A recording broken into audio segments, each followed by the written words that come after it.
Bonjour à tous et bienvenue sur ce webinaire, vos CGV, donc vos conditions générales de vente comme atout business. Alors c'est un atelier, un webinaire un peu différent que je vous propose ici au sujet des CGV. On ne va pas uniquement parler de juridique, au contraire. Vous l'aurez vu dans le titre, moi mon but c'est de vous transmettre un angle vraiment pragmatique et pratique autour des conditions générales de vente pour que ce soit plus juste un document administratif auquel on ne comprend pas grand-chose, mais vraiment un outil au service de votre entreprise. Le but, à la fin de cet atelier, c'est que vous ressortiez avec des vraies pistes concrètes pour soit retravailler vos conditions générales de vente si vous en avez déjà, ou tout simplement les rédiger de A à Z si vous n'en avez pas encore. Je vais vous proposer des pistes de réflexion concrètes pour que vous sachiez précisément ce qu'il faut mettre dans vos conditions générales de vente et de quelle façon. Toujours dans l'idée que ce document devienne vraiment utile pour votre entreprise, c'est-à-dire à la fois qu'il joue en votre faveur pour convaincre vos clients de signer avec vous, mais aussi qu'il vous serve de guide pour résoudre vos litiges si jamais il y a un litige qui se présente avec un client. Et surtout que ce document ait l'effet que vous voudriez qu'il ait, c'est-à-dire qu'il protège vraiment vos intérêts et votre entreprise le moment venu. Avant de rentrer dans le vif du sujet, qui je suis pour vous parler de tout ça, je m'appelle Cindy Hérault, je suis avocate pour les entrepreneurs depuis 2019,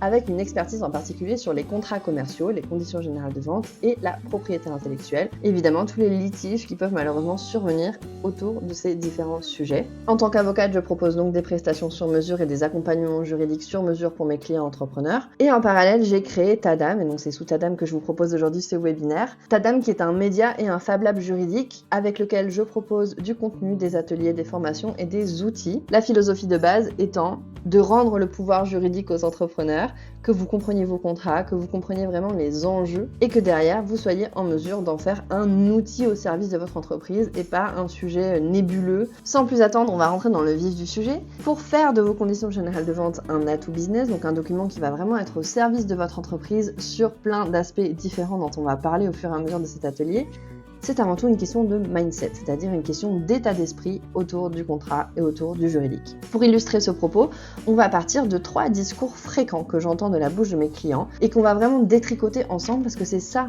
si vous le pensez aussi, c'est vraiment ce discours-là qui vous empêche de tirer toute la valeur ajoutée que vous pourriez tirer de vos conditions générales de vente aujourd'hui.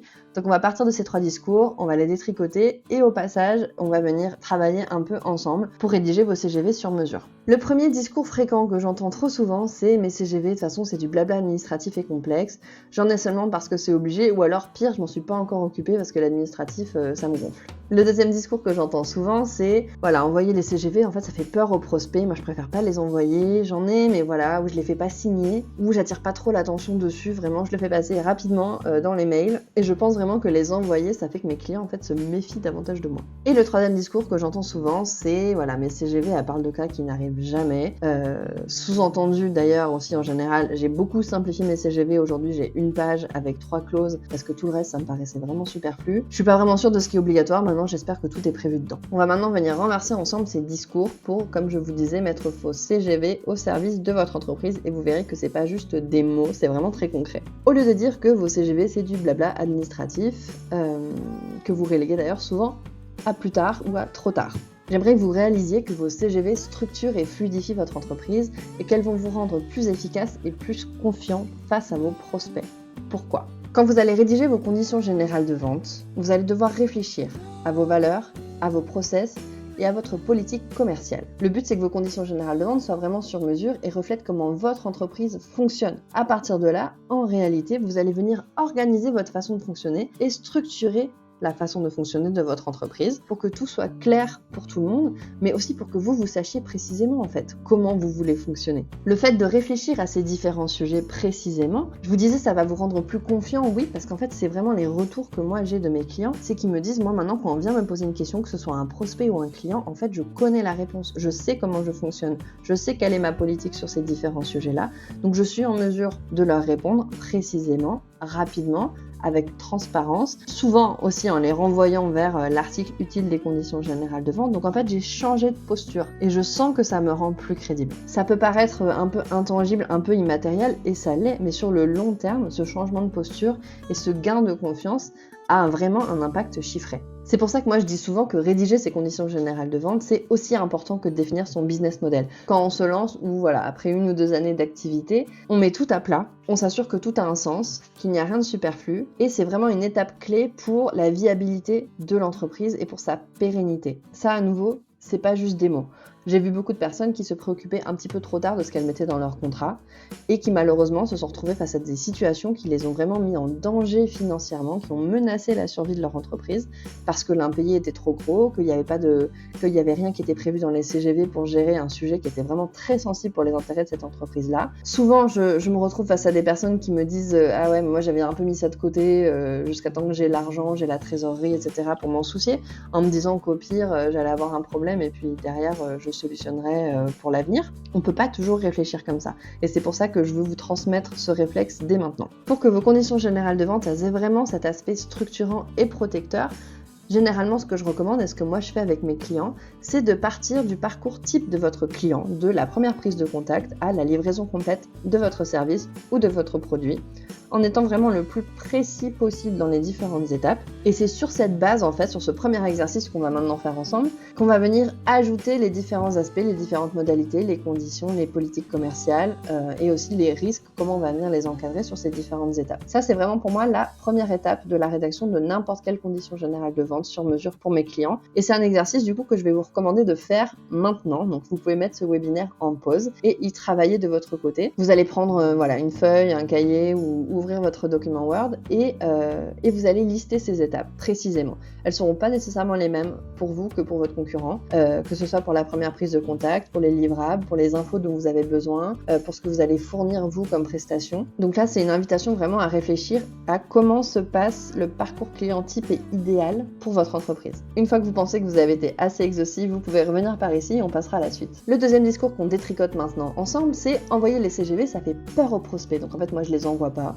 Je les fais pas signer ou alors j'attire pas trop l'attention dessus. À la place, j'aimerais que vous pensiez, que vous ayez comme réflexe de vous dire que vos conditions générales de vente sont un outil de communication qui renforce votre crédibilité. Alors on en a déjà un peu parlé de cette histoire de crédibilité, mais il y a vraiment l'idée de dire les CGV vont inciter vos prospects à signer avec vous. Pourquoi ? Déjà parce qu'elles sont une étape de votre relation client.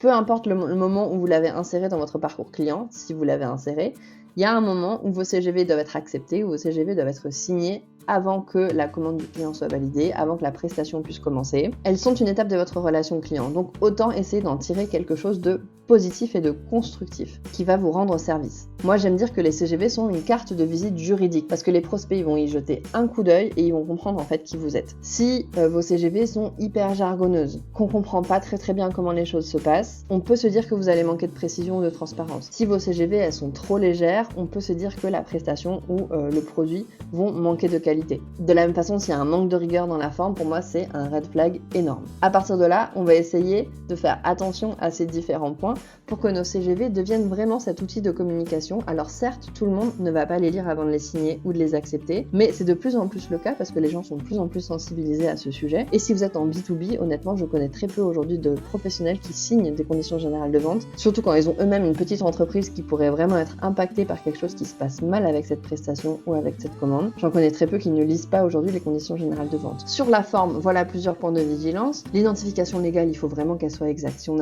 on a changé d'adresse de domiciliation, si on a changé de SIRET, il faut que tout ça soit à jour parce qu'une des premières choses que beaucoup de personnes vérifient aujourd'hui, c'est est-ce que l'entreprise elle existe ou est-ce que l'entreprise elle a l'air d'être carrée d'un point de vue administratif. Ensuite, tout le reste, voilà, on est vraiment sur de la mise en forme et de la mise en page pour produire une impression professionnelle et fiable. Ça peut passer par des titres qui sont pas dans la même police de caractère ou dans la même taille. Ça peut aussi passer par quelque chose de très simple comme un logo que vous allez mettre en tête de vos conditions générales de vente, des pictogrammes personnalisés que vous allez insérer, les couleurs aussi de votre charte graphique que vous pouvez insérer. Plus vos conditions générales de vente vont apparaître lisibles, aérées, personnalisées sur mesure, plus elles vont jouer en votre faveur. Si le client est en train de se poser la question de signer ou pas avec vous ou de commander ou pas avec vous, ça peut avoir un vrai impact qu'on sous-estime trop souvent. Sur le fond, l'idée c'est de se dire, il faut vraiment que, en lisant les conditions générales de vente, le prospect ou le client trouve les informations qu'il cherche. Donc il faut que la formulation elle soit claire, simple, limpide, pas trop de jargon, mais quand même de la précision. Donc on retire pas tout ce qui est juridique. On n'écrit pas des phrases en langage courant nécessairement. Il faut quand même que les phrases aient une utilité et qu'en les lisant, on comprenne comment les choses vont se passer. Et que du coup, il y a aussi une sécurité juridique derrière vos conditions générales de vente. C'est un contrat, donc il faut que ça serve à ça. Et il faut que les informations soient faciles à repérer. Moi, je recommande souvent de mettre par exemple un sommaire en début de conditions générales de vente pour que les personnes qui vont venir les lire et chercher des informations sachent où elles peuvent trouver les réponses à leurs questions. Et il faut enfin que le contenu soit maîtrisé et compris par vous. C'est-à-dire que si on vient vous poser une question, il faut que vous sachiez vous-même où trouver votre réponse. Il faut que vous sachiez vous-même comment vous fonctionnez sur les différents sujets qui sont abordés dans vos conditions générales de vente. C'était très difficile et c'est encore très difficile pour moi de voir des entrepreneurs venir me voir et me dire comment je gère tel ou tel sujet. Et quand je leur demande il y a écrit quoi dans vos conditions générales de vente, on me répond je ne sais pas. Ça veut dire qu'on a travaillé soit avec une trame qu'on n'a pas assez personnalisée, on n'a pas pris le temps de la lire, ou alors peut-être qu'on les a fait rédiger, ces conditions générales de vente, mais en fait on ne les comprend pas, donc à partir de là, en fait, elles ne vous servent à rien. Et pour boucler ce sujet-là, on disait vos conditions générales de vente sont un outil de communication, c'est-à-dire qu'il faut vous en servir sur le fond pour répondre aux questions que vos clients vont se poser. Et c'est là qu'il y a un sujet intéressant à travailler, qu'on va venir travailler ensemble, c'est que vos clients, il y a des sujets pour eux qui sont sensibles. Si l'information ou la réponse à leurs questions sur ces sujets-là n'est pas facilement trouvable ou facilement compréhensible dans vos conditions générales de vente, ça peut vraiment devenir un frein à l'achat. Donc la suite de l'exercice qu'on a commencé à faire ensemble, vous allez reprendre votre petit document et à côté, vous pouvez par exemple faire un tableau, à côté des différentes étapes de votre parcours client que vous avez identifié, vous allez venir identifier les différents freins à l'achat de votre client idéal. Vous avez certainement fait le travail de votre client idéal, vous posez la question de dans quelle disposition il est avant de conclure une vente avec vous et quels sont les sujets qui sont vraiment importants pour eux. Très bien. C'est le moment de capitaliser sur cet exercice-là et dites-vous, ça va être quoi les sujets et les questions qui vont se poser avant de signer avec moi? Comment je peux les anticiper dans mes conditions générales de vente et répondre déjà à ces sujets-là? Soit directement dans les conditions générales de vente, c'est ce que je recommande, mais aussi, voilà, j'ai conscience moi que ce sont des freins à l'achat, je sais ce que je vais écrire dans mes conditions générales de vente sur ce sujet-là.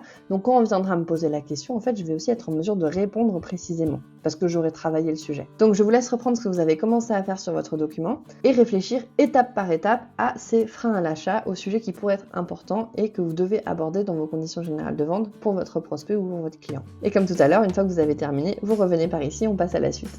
Troisième discours qu'on détricote maintenant ensemble, c'est de dire que vos CGV parlent de cas qui ne vous arrivent jamais. À partir de là, voilà, on peut les élaguer, on peut un peu tout retirer, mettre que les choses qu'on comprend vraiment sans être sûr de ce qui était obligatoire, ce qui n'était pas obligatoire et sans être sûr aussi qu'on a tout prévu. À la place, le réflexe que j'aimerais que vous ayez, c'est de vous dire que vos CGV prévoient chaque étape avec précision et que du coup, grâce à cette précision, elles vont vous servir de guide pour résoudre les conflits. Un guide pour vous, mais aussi un guide pour vos clients, pour que les choses se déroulent de la façon la plus fluide et la plus simple possible.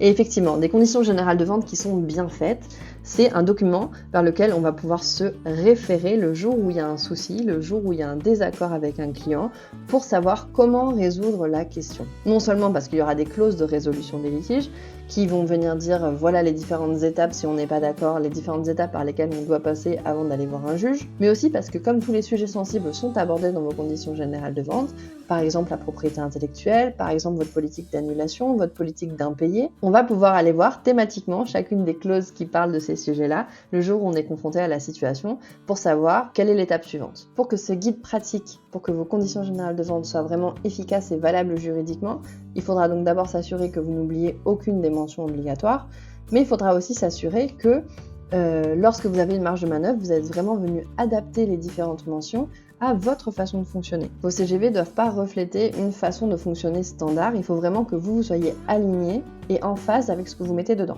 Et encore plus précisément, pour que vos CGV deviennent vraiment ce guide pratique de résolution des litiges, il va falloir que vous veniez anticiper les différents risques auxquels vous ou vos clients vous êtes exposés, et surtout évidemment des risques qui vont avoir un impact financier, soit pour la valorisation de votre travail, exemple, on ne veut pas se retrouver à travailler plus que ce qui était prévu sans être payé, on veut que le périmètre de ce qu'on était supposé faire soit précisément défini et qu'une facturation complémentaire soit possible, mais on veut aussi par exemple que la propriété intellectuelle de ce qu'on a créé soit respectée et que donc on ne perde pas d'argent si quelqu'un vient nous copier. On va aussi anticiper de façon générale les risques pour notre trésorerie, donc être très précis sur les conséquences d'un impayé, se protéger d'un impayé, avoir une politique contractuelle qui va être ferme sur la la gestion des impayés pour vous permettre de sortir par exemple d'une commande ou d'une prestation et pour vous permettre de percevoir des pénalités de retard par exemple. Dernier élément pour votre trésorerie, par exemple, on va parler de l'acompte. Donc c'est très important en matière de prestation de services, mais c'est aussi très important par exemple si vous faites de l'artisanat et que vous allez avoir des matières premières à commander ou alors vous allez avoir une phase de conception avant la production